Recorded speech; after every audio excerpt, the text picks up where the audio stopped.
Hi, friends. Once again, welcome to the series Remembering the Forgotten Wisdom. We are discussing the book Search for Truth by Dr. Sarvepalli Radhakrishnan. This is part 3. Dr. Sarvepalli Radhakrishnan studied ancient Indian scriptures, Western thought, and Islamic literature for about 50 years. He reasoned with various concepts in this literature across the globe, so he has very interesting points for us in this book. One of them is seeking the supreme reality. If there is a force, there is a reality existed beyond this material existence that animates this whole universe. He has 3 interesting points from Vedic literature. They are very logical and rational points to reason with this idea of the existence of supreme reality. Number 1 is Atato Brahma Jignasa, which means the desire to know Brahma, desire to know the supreme reality, the supreme creator. The universe is a combination of rising and perishing things. There is a constant change and destruction in the universe. Is there anything that does not change, constant and eternal, that caused this whole process? That's the question we need to reason with.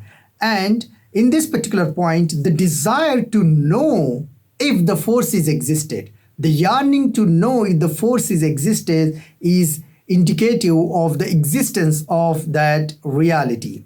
For example, when you have yearning, there must be something to satisfy that yearning. When you are hungry, there must be food. It may not be readily available. You may have to search for it.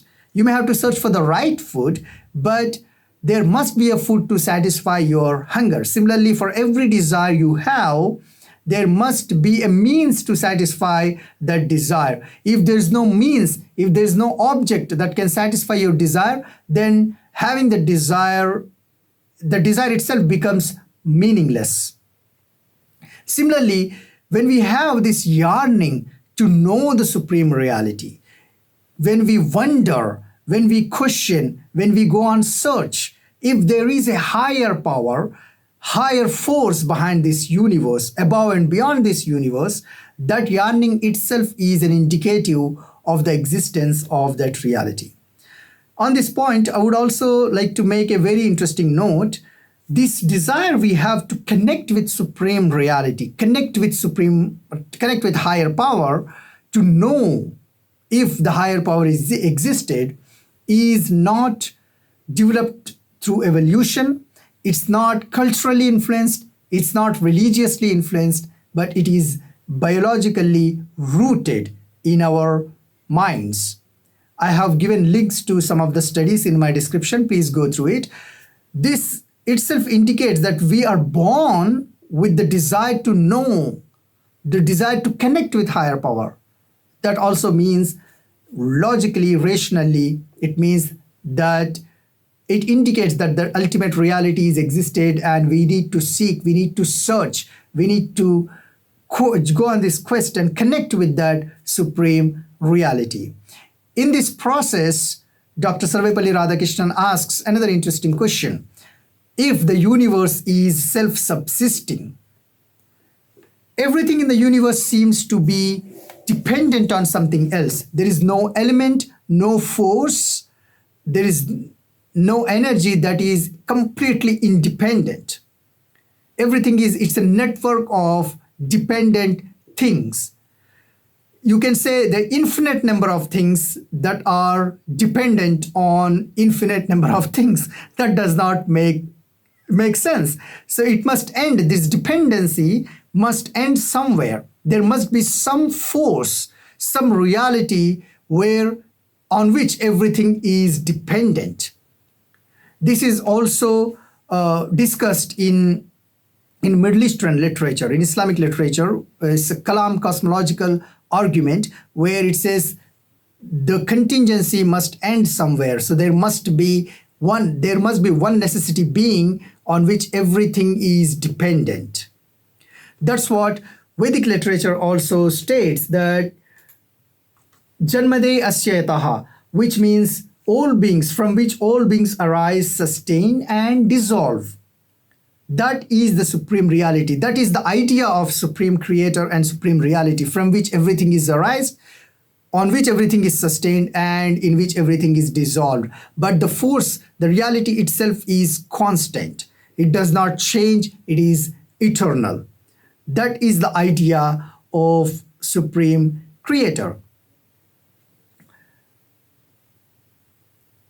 On this point, I also remember very popular statement from Quran, Inna lillahi inna ilayhi raji'un, which means everything comes from the God and everything goes back to the God. So everything arises from the supreme reality, from the supreme creator, and also dissolved in the supreme creator. That is the idea again of the supreme creator. So we must seek through various means, through logic, through reason, through rationality, and through experiences of other people. That is the second point Dr. Sarvepalli Radhakrishnan puts forward, seeking through personal experiences of others. So with logic and reasoning alone, we cannot have a complete satisfaction. But when we come across people who have this experience of connecting with the higher power,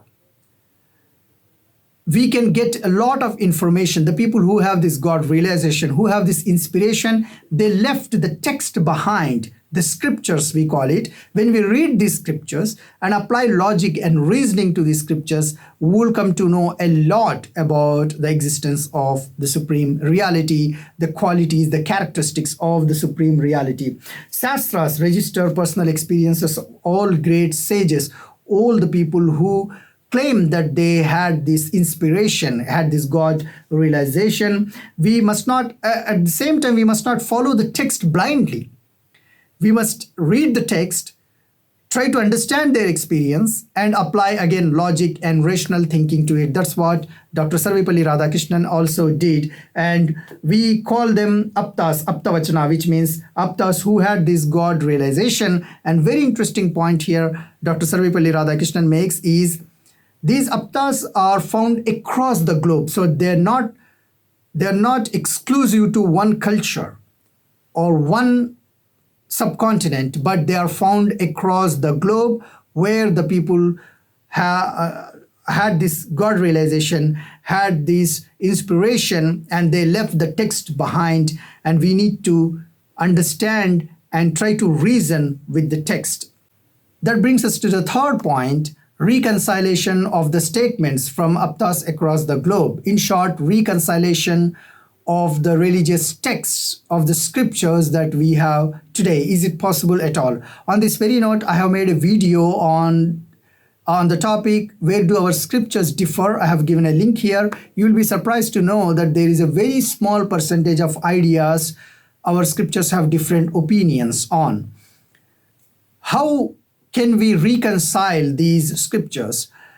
Any science we study, any literature we study, we have a common goal to know ourselves. This is what Dr. Sarvepalli Radhakrishnan talks about. Any religious studies, metaphysical studies, scientific studies indicate that we are trying to connect with our deeper selves, and that indicates that there is a living spirit in us. That is a common goal, Antaryami Brahma. So any concept from any scripture, any religious scripture that talks about connecting with our deeper self, that's where the reconciliation, that concept is the beginning of reconciliation. And I think all the scriptures that we have today, the major scriptures particularly that we have today in our country, points out on this very concept, talks about this very concept, to connect with the supreme reality in us, Antaryami Brahma, the supreme reality, the supreme creator who is inside us as a power, as a witness, as a force that animates our whole life, our whole body. In conclusion, what our ancient scriptures have said must be regarded as something which is tenable even today. There is nothing which is irrelevant or which is invalid. You can question it by logic or by light. In short, Dr. Sarvepalli Radhakrishnan asking us to apply our logic and reason with the concepts when you read the text, when you read the scriptures. Don't discard them thinking everything in the scriptures is superstitious and wrong. At the same time, don't follow them blindly. Find that middle ground where you question everything by logic. That's when you will be able to connect with them in a rational basis.